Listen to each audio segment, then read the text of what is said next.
harus melakukan sebuah ritual. Cara ritualnya gimana? Ada seperti kendi yang kecil Heeh. dan itu diletakkan di tengah-tengah kedua paha saya. Oh, berarti diletakkan di sini, diapit kayak gitu. Iya, Terus? lalu itu dibakar dan ada doa-doa khususnya. Mas De, Pak. Astagfirullah. Assalamualaikum warahmatullahi wabarakatuh, sahabat Laser Entertainment. Sore hari ini mudah-mudahan kalian semua baik ya. Ini Mr. Ek ini di sini eksklusif sendirian, tidak ditemani oleh Mas Paul, Mbak Isma ataupun Om Janim, karena mereka bertiga itu sedang mengalami musibah bersamaan, yaitu Om Janim sakit, Mbak Isma juga sakit, Mas Paul juga sakit. Ini nggak tahu nih ada apa ini di tim Laslos kok semuanya sakit ya. Ini mau ngajak Mbak Fani, kasihan perutnya besar jadi nggak bisa diajak. Dan ini teman-teman, ini pertama kali ya Mr. Ek melakukan podcast yang ini itu hal baru, hal yang tabu di era sekarang ya. Kalian ini ya, saya kasih videonya yang ini. Coba. Mas De, Pak. Mas De, Pak. Mas De, Pak. Itu cantik banget loh. Astagfirullah. Ya, itu dia tadi videonya. Jika kalian melihat ataupun mengikuti acara penelusuran yang waktu itu saya bersama Om Janim, dan di situ saya menemukan keturunan Nyi Ageng. Ini nggak tahu keturunan yang keberapa, soalnya Nyi Ageng itu kan kalau dari sejarah itu sudah berabad gitu kan. Nah, ini keturunan yang keberapa kita nggak tahu. Yang jelas dia berkata keturunan Nyi Ageng ya. Dan waktu itu usianya masih sangat muda kita menemukannya, dan alhamdulillah beliau itu mau ikut dengan kita ya, terutama ikut di pesantrennya Om Janim. Dan di situ Om Janim merubah si wanita tersebut menjadi muslim. Alhamdulillah. Tadinya itu saya nggak tahu agamanya apa, karena sejak itu dibawa pulang saya serahkan ke Om Janim ya, karena Om Janim itu punya sahabat-sahabat yang pondok pesantrennya itu sangat luas ya. Jadi kayak Om Janim itu juga sudah masuk di kategori kayak pimpinan pesantren juga gitu teman-teman. Dan beliau sudah ada di sini, narasumbernya kita kasih nama ya. Memang ini nama baru karena kita tanyain dia nggak tahu namanya, karena dia tidak pernah diberi nama oleh neneknya. Dan kita kasih nama Mbak Ajeng ya. Mbak Ajeng, bagaimana kabarnya Mbak Ajeng? Sehat. Alhamdulillah sehat. Ini Mbak Ajeng ya. Mbak Ajeng itu memang sudah benar-benar masuk Islam atau belum? Alhamdulillah sudah. Alhamdulillah. Ini tadi agamanya sebelum masuk Islam itu apa? Saya Buddha. Oh, Buddha. Buddha teman-teman ya agamanya. Alhamdulillah dia mau masuk Islam dengan sukarela ya, tanpa paksaan. Setelah dijelaskan tadinya sih kayak geleng-geleng, cuman dijelaskan ini kebaikannya ini, akhirnya dia mau juga. Kita nggak memaksa, kemauan dia sendiri ya, karena di dunia Islam itu mengajarkan kedamaian ini teman-teman, damai, nggak ada permusuhan, nggak ada ini ya. Kalau yang Islam mengajarkan permusuhan itu biasanya itu Islam yang oknum ya, radikal ya, itu oknum, bukan dari kemurnian Islam itunya sendiri gitu teman-teman. Ini ya Mbak Ajeng, ini asli keturunan Nyi Ageng yang keberapa? Saya bukan asli keturunan Nyi Ageng. Bukan asli, tapi kok bisa menyala? Iya. Jadi pada saat itu nenek saya, Nyi Ageng, pernah bercerita ke saya. Katanya dulu sebenarnya saya itu dibuang sama ibu kandung saya. Oh, dibuang. Iya, dan Nyi Agenglah yang menemukan saya. Kemudian dibesarkan sama Nyi Ageng. Oh, seperti itu. Jadi Mbak Ajeng ini anak kayak anak buangan gitu. Iya, Oh, kita baru tahu teman-teman ya. Sekarang neneknya masih ada? Nyi Ageng Iya, sudah nggak ada. sudah nggak ada ya? Oh, Beliau sudah meninggal beberapa tahun yang lalu. ini ya, ini kan kalau dari sejarawan ya, ini kan Nyi Ageng ya, yang asli itu kalau misalkan sekarang masih hidup itu usianya sudah ratusan tahun ya. Lah, terus ini kan nenek, kamu punya nenek yang disebut juga nenek Ajeng juga, nenek Ageng juga ya. Nah, di situ memang itu dari Nyi Ageng pusatnya atau memang udah keturunan-keturunannya? Yang merawat saya, Iya. beliau hanya bercerita benar dia keturunan dari Nyi Ageng. Oh, berarti nenek kamu itu memang keturunan Nyi Ageng aslinya. Terus menemukan kamu waktu kamu dibuang, terus kamu dididik dengan kondisi yang seperti itu. Ini saya ingin bertanya yang agak lebih privasi ya. Itu bisa menyala ya. Menyala, menyilaukan seperti itu. Itu bagaimana caranya? Hal itu awalnya saya diajari sama nenek saya. Hah? Waktu itu saya sudah haid. Setelah selesai, saya harus melakukan sebuah ritual. Cara ritualnya gimana? Ada seperti kendi yang kecil Heeh. dan itu diletakkan di tengah-tengah kedua paha saya. Oh, berarti diletakkan di sini, diapit kayak gitu. Ya, Terus? lalu itu dibakar dan ada doa-doa khususnya. Sakit enggak? Sangat. Sangat sakit. Sampai waktu pertama kali saya melakukan hal itu, saya menangis. Karena rasanya itu perih, panas, sakit banget. Oh, seperti itu. Terus, apakah dilakukan setiap hari ataupun setiap apa gitu? Kalau untuk melakukan ritual itu, setiap saya selesai haid.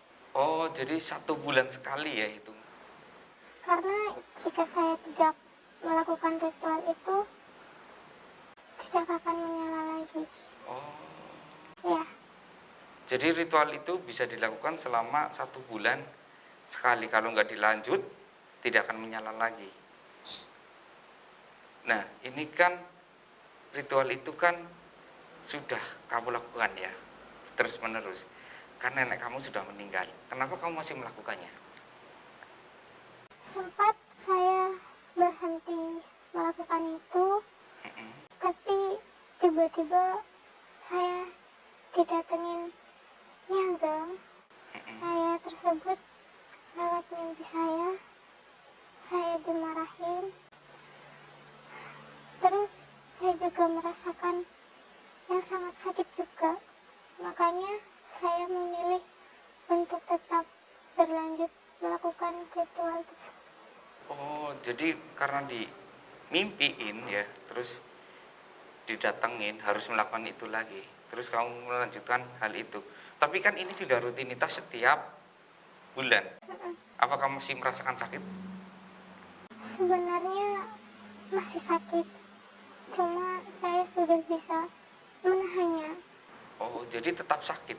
Iya, sebenarnya tetap sakit, tapi saya tahan terus. Saya melakukan itu pun saya dipaksa sama nenek saya. Sebenarnya saya nggak mau melakukan hal tersebut. Mungkin karena dia sudah menganggap kamu sebagai anak atau cucunya ya, jadi kayak untuk meneruskan warisan turun-temurun ya. Tapi kalau dari Nyi Ageng yang asli ya.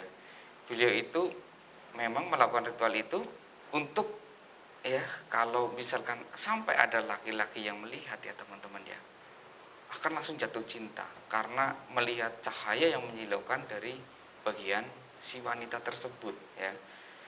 Juga pernah terjadi di zaman kerajaan dulu ya yang bernama Ken Dedes ya.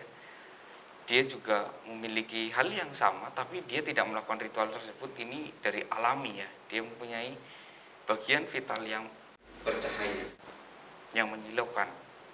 Nah, kalau yang ini kan dilakukan dengan cara ritual kayak memaksakan diri gitu untuk bercahaya gitu teman-teman.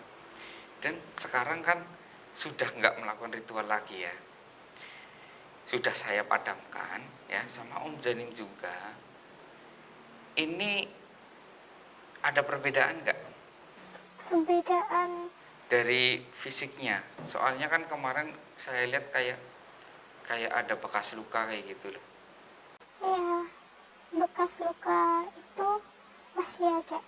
Masih ada. Iya, Warnanya apa?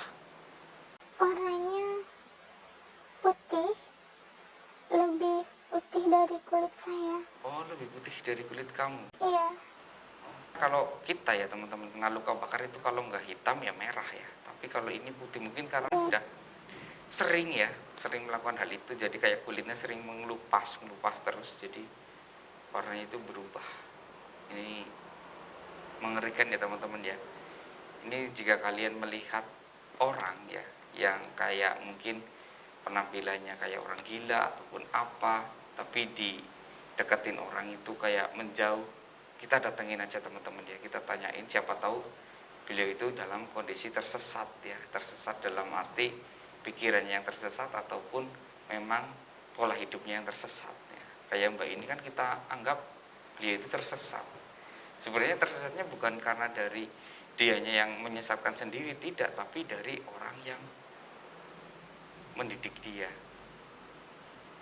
Nauzubillah min dzalik. Sekarang kan udah masuk Islam. Lebih senang sekarang atau senang yang biasanya? sekarang. Sekarang. Iya, Yang mengajarkan kamu masuk Islam siapa? waktu itu Om Janim mengajak saya ke pesantren. Heeh.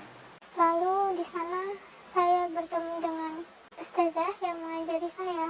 Oh, membaca syahadat bersama ustazah di sana. Iya, Alhamdulillah. Dan sekarang penampilan kamu jadi bercadar seperti ini. iya, ini saya diajarin sama ustazah yang mengajari saya. Alhamdulillah sih, ini memang lebih bagus ya. Bagus ya. Kamu boleh membuka cadar kamu jika kamu dipertemukan dengan suami kamu kelak ya. Usia kamu berapa ya?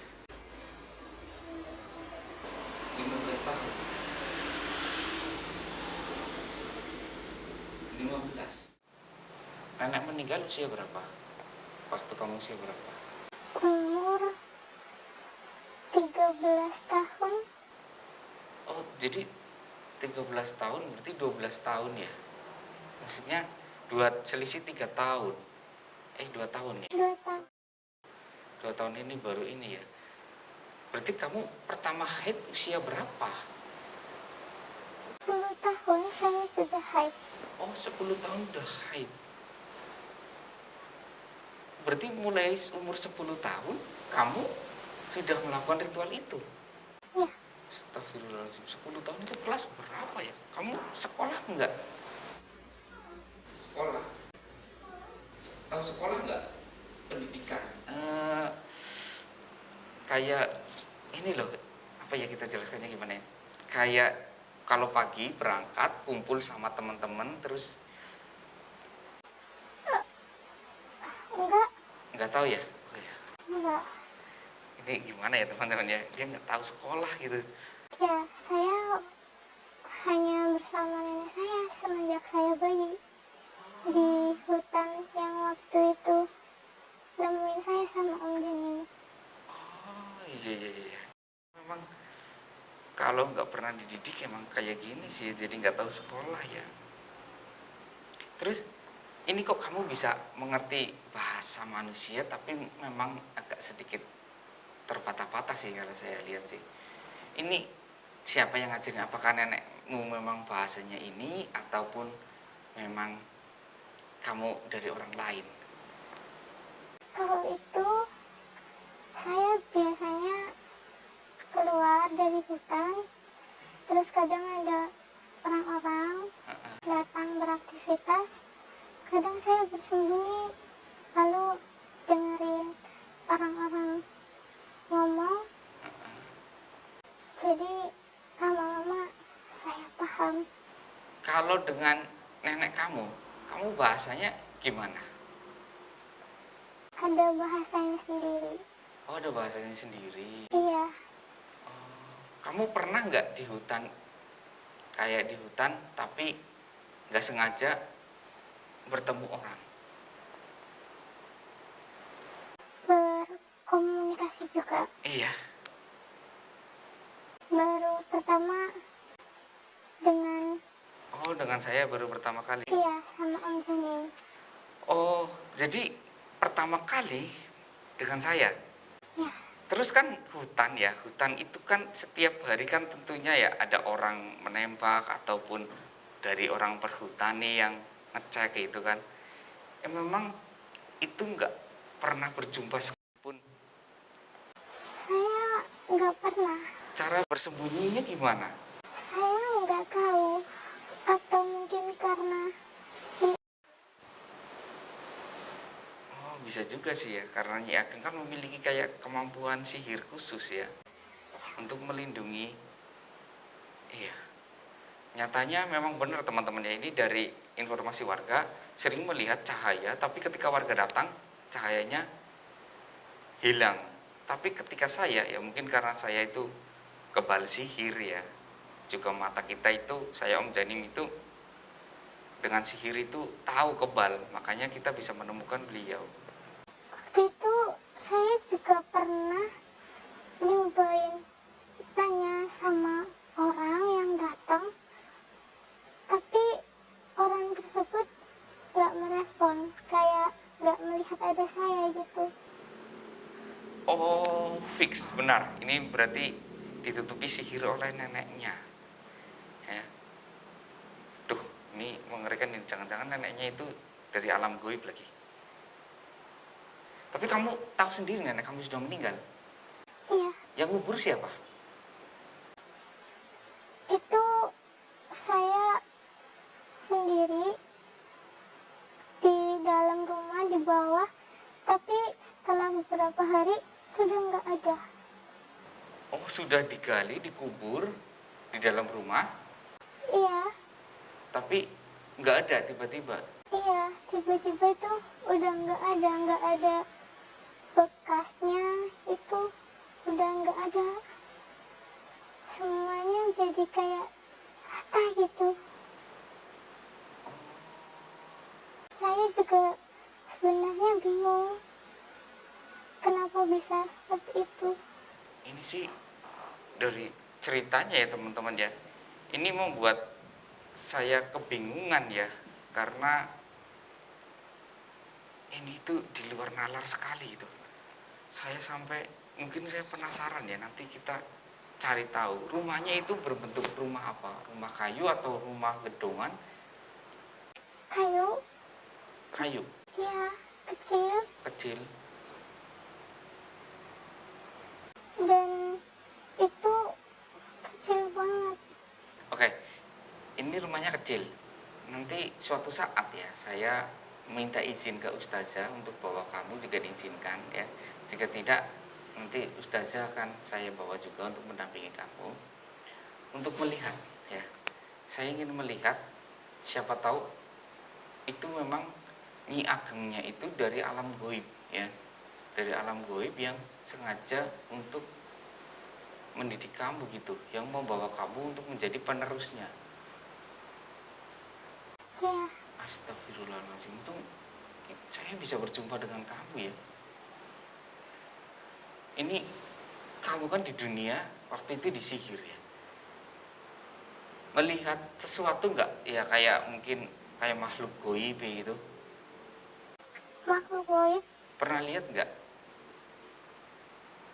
Nggak pernah. enggak.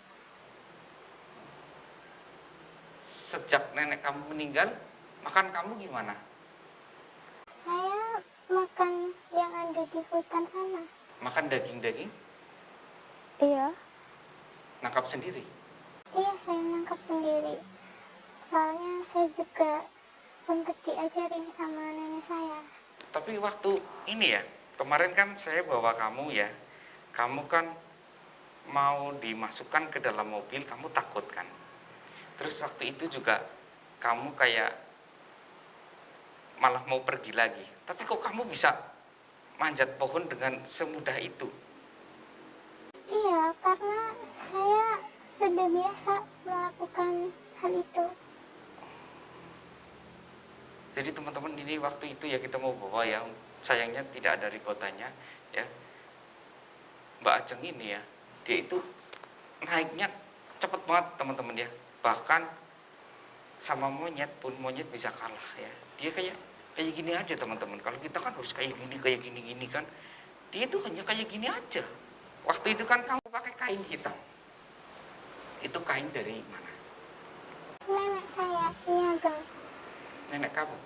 Iya, Dicuci? dicuci, tapi itu yang melakukan nenek saya. Kamu berarti punya kain berapa waktu itu?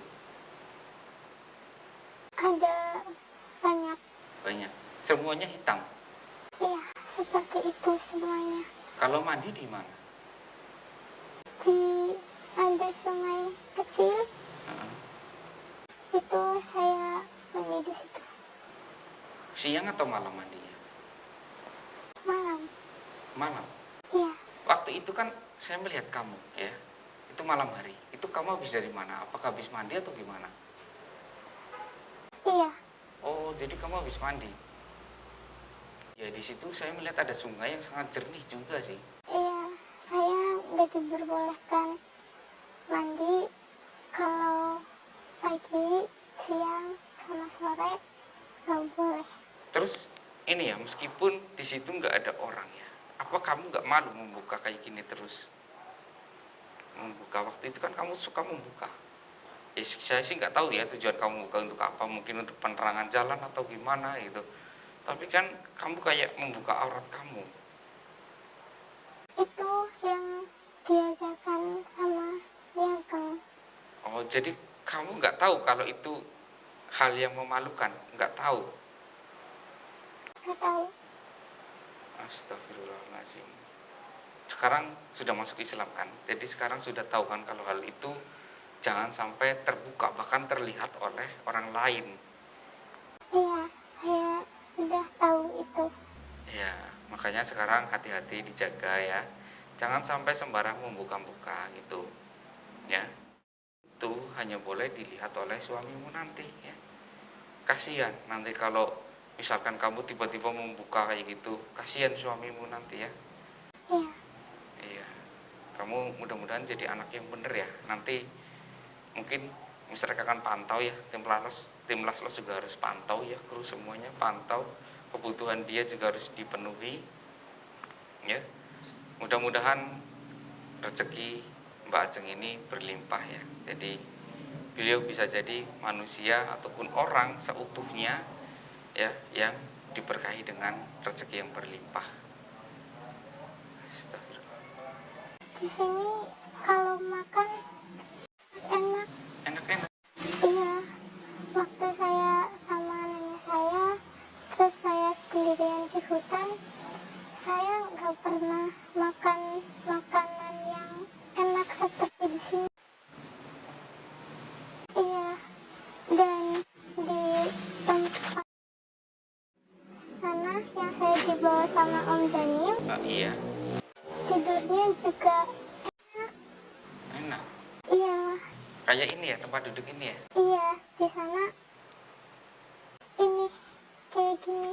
Waktu di rumah saya bareng sama nenek saya keras.